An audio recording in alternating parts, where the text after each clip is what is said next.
हाँ जी मेरे प्यारे दोस्तों, तो हम फिर से आ गए हैं एक्सरसाइज 1.2 के साथ। दोस्तों इससे पहले हमने 3 पार्ट्स में एक्सरसाइज 1.1 को कर लिया था। आज हम करने जा रहे हैं इस चैप्टर का सबसे इंपॉर्टेंट क्वेश्चन जो सीबीएसई क्लास 10 में बार बार पूछता है।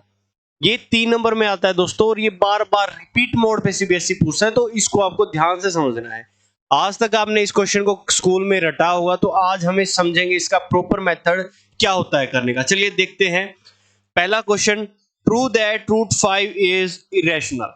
आपको रूट 5 क्या है ये बताना है कि एक इरेशनल नंबर है। दोस्तों दोस्तों देखो, हर क्वेश्चन को सोल्व करने के अलग अलग तरीके, जैसे आपने हिट एंड ट्रायल मेथड सीखा होगा, बहुत सारे मेथड होते हैं करने के। तो इस मेथड रूट 5 को इरेशनल प्रूव करने के लिए हमें एक कंट्राडिक्टरी मेथड, मतलब कंट्राडिक्टरी मेथड क्या होता है कि अगर ये इरेशनल दे रखा है तो हम इसको क्या मान लेंगे, रेशनल मान लेंगे, और उसको प्रूव करेंगे कि भाई ये रेशनल नहीं है। तो चलिए शुरू करते हैं, क्वेश्चन कैसे सोल्व करना है हमें।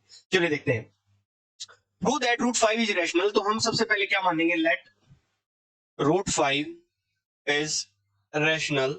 ये हमने क्या मान लिया, रेशनल मान लिया। वेयर, और रेशनल की हमने पहचान पढ़ी थी दोस्तों की ये पी बाई क्यू फॉर्म में होंगे, where P by Q and Q not equal to 0 and P and Q are co-prime number, co-prime number। इतनी बात आपको समझ में आई होगी। हमने क्या मान लिया, रूट 5 को P by Q मान लिया, is equal to P by Q मान लिया, और P by Q क्या है बच्चों, ये है Q नॉट इक्वल टू 0, और P और Q को-प्राइम नंबर। ये को-प्राइम क्या बला है, को-प्राइम हमने इंट्रोडक्शन पार्ट में की थी, चलो मैं जल्दी से बता देता हूं। को-प्राइम नंबर ऐसे नंबर होते हैं बच्चों जिनका HCF 1 होता है। ये HCF 1 क्या है, चलो बताता हूं आपको। जैसे 13 और 18, ये दो नंबर ले लिए, ये बच्चों कोई भी टेबल में नहीं आने चाहिए। ठीक है मेरे प्यारे दोस्तों, ये 13 और 18 ऐसे नंबर है कि ये एक टेबल में किस कोई भी ऐसी टेबल नहीं है जिस टेबल में 13 और 18 आता होगा। अगर ये ऐसा नंबर है तो इस नंबर को हम क्या बोलेंगे, को-प्राइम नंबर। वेरी गुड, आपको समझ में आ गया। चलो ठीक है, अब हमने लिखा root 5 is equal to P by Q। ठीक है, दिया हमने squaring both side, squaring both sides, squaring both side किया। तो अब देखते हैं आगे क्या होता है। स्केयरिंग बोथ साइड, रूट 5 का स्केयर हो जाएगा 5P square by Q square. इतनी बात आपको समझ में आई, चलो बढ़िया है। अब आगे लिखेंगे 5Q square is equal to P square, okay, और Q square is equal to P square by 5। पाई का मतलब ये P स्केयर बाई 5 का मतलब बच्चों 5 डिवाइड कर रहा है P स्केयर को। अगर हमने एक आइडेंटिटी पढ़ी थी, एक इसमें रूल पढ़ा था कि अगर कोई नंबर तो किसी के स्केयर को डिवाइड करता है तो उसके स्केयर रूट को भी डिवाइड करेगा। तो हमने ये पढ़ा, if 5 divides P square then it will divide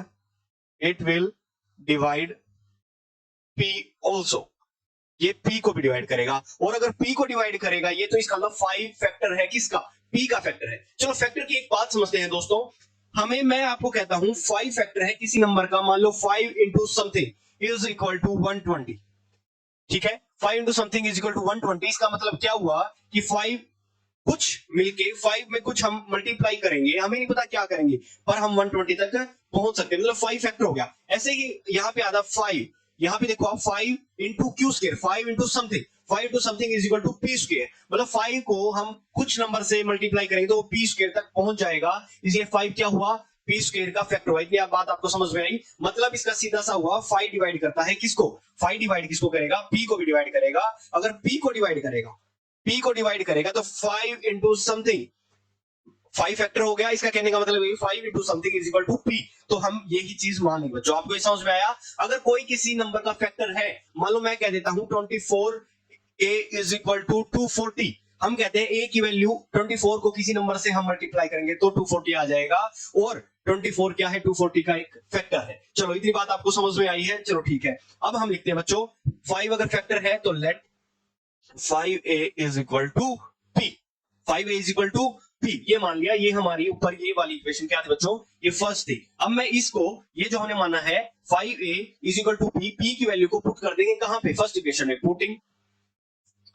putting value of P in equation first. ये इक्वेशन फर्स्ट में पुट कर देंगे। चलो इक्वेशन फर्स्ट में पुट करते हैं, 5Q square is equal to P की वैल्यू क्या थी, 5A वैल्यू थी, और इसका क्या है, स्क्वायर, तो ये आ गया 5Q square is equal to 25A square. ये 5 से इसको काट देंगे तो यहां पे बचेगा कितना, 25 5 को 25 से काटेंगे तो यहाँ बचा आपका 5, तो ये मैंने इसको कर दिया। अब देखो फिर वही पोजीशन आ गई जो यहाँ पे आया था, अब इससे अपोजिट आपके पास सिचुएशन आ गई। देखो 5a square is equal to Q square, 5 into something हमने पढ़ा, कोई नंबर इंटू समथिंग हो तो वो फैक्टर होता है किसका, दूसरे नंबर का। तो 5 into something is equal to Q square, मतलब 5 फैक्टर किसका है, क्यू स्क्वायर का भी क्या है, क्यू स्क्वायर का भी ये फैक्टर है। मैं इसको ऐसे भी लिख सकता हूँ, ये मल्टीप्लाई में है तो मैं यहाँ पे 5 ये लिख सकता हूँ, कोई दिक्कत नहीं। तो 5 किसका फैक्टर हो गया दोस्तों, क्यू स्क्वायर का हो गया। चलो मैं इसको थोड़ा सा यहाँ से साफ कर देता हूँ,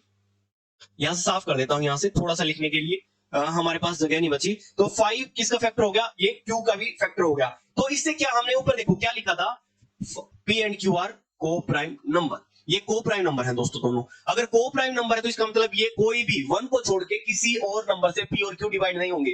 पर हमें क्या पता चला यहां से, ये तो 5 से, Q भी किससे डिवाइड हो रहा है, Q भी 5 से डिवाइड हो रहा है, और P भी देखो हमने करा ना, if 5 divide P square then it will also divide P, तो P को भी डिवाइड करेगा 5। ऐसे ही अगर 5 Q स्क्वायर को डिवाइड करता है, if 5 divides Q square then 5 will also divide Q, 5 will also divide Q, ये Q को भी डिवाइड करेगा। इतनी बात आपको समझ में आई है। 5 P को भी डिवाइड कर रहा है और Q को भी डिवाइड कर रहा है, दोनों को डिवाइड कर रहा है। अगर ये दोनों को डिवाइड कर रहा है तो हमारी जो अजम्पशन थी कि P और Q को प्राइम नंबर है, वो क्या हो गया, उसके साथ कंट्राडिक्शन हो गया। अगर इसके साथ कंट्राडिक्शन हो गया तो आप क्या करोगे, हम ये प्रूव हो गया हमारा कि contradiction this assumption, our assumption contradicts with the fact that P and Q are coprime number, ये इसके साथ कंट्राडिक्शन है, तो इसलिए √5 इज इरेशनल नंबर। चलिए एक बार मैं साफ कर देता हूं, आप यहां तक स्क्रीनशॉट भी ले सकते हैं एक बार। तो चलिए मैं अब आगे लिखता हूं। ये हम लिख रहे हैं बच्चों, देखो ये आसान सा क्वेश्चन है, इसमें आपको क्या करना है, सीधी सी एक बात है, आपको P और Q को प्राइम ये बता देना है। हमने को प्राइम माना था तो इसके अपोजिट आपको ये प्रूव कर देना, P और Q को प्राइम नहीं, तो आपका क्वेश्चन सोल्व हो जाता है। हमने लिख दिया this implies that P and Q are not co-prime number because it has factor 5. So this is contradiction with our assumption. That's why √5 is irrational number. ये हमने इसको प्रूव कर दिया है। इतनी बात आप, मैं उम्मीद करता हूं आप लोगों को समझ में आई होगी। एक बार मैं दोबारा से आपको रिवाइज करवा देता हूं। देखो √5 को आपको इरेशनल प्रूव करना है। इरेशनल प्रूव करने का मतलब क्या है कि हम कंट्राडिक्शन मेथड से पहले इसको रैशनल मानेंगे, और रैशनल मानेंगे तो √5 is equal to P by Q, जो हमने यहाँ पे माना था √5 is equal to P by Q। ये P बाई Q हमने मान लिया, तो हमने पता कर लिया कि भाई ये को प्राइम नंबर है और 5 डिवाइड करता है। यहाँ पे देखो हमने 5 डिवाइड कर रहा है किसको, P स्क्वायर को डिवाइड कर रहा है, और यहाँ पे डिवाइड कर रहा है Q स्क्वायर को। तो इसका मतलब 5 दोनों का फैक्टर है, P स्क्वायर का भी और Q स्क्वायर का भी, दोनों का फैक्टर। इसका मतलब ये को प्राइम नंबर नहीं है, और को प्राइम नंबर नहीं है तो ये रैशनल नंबर भी नहीं है, क्योंकि हमने इसी बेस पे तो माना था कि ये P और Q को प्राइम, इसलिए तो ये हमारा कौन सा नंबर था, रैशनल नंबर। तो इसलिए ये प्रूव हो जाता है।